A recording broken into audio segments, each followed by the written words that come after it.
Naniniwala naman ang Teachers Dignity Coalition na dapat nang ripasuhin ang mga umiiral na polisiya sa classroom observation para sa mga guro.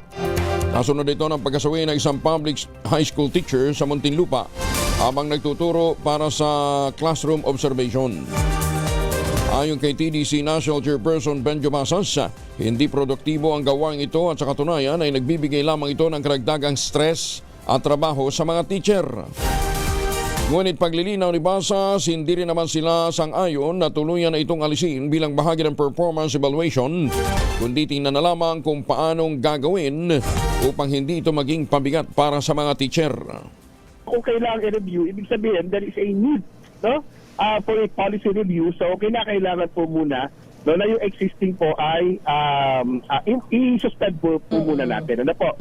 And then, siguro, just to clarify, hindi naman namin sinasabi na totally ay tanggalin itong classroom observation.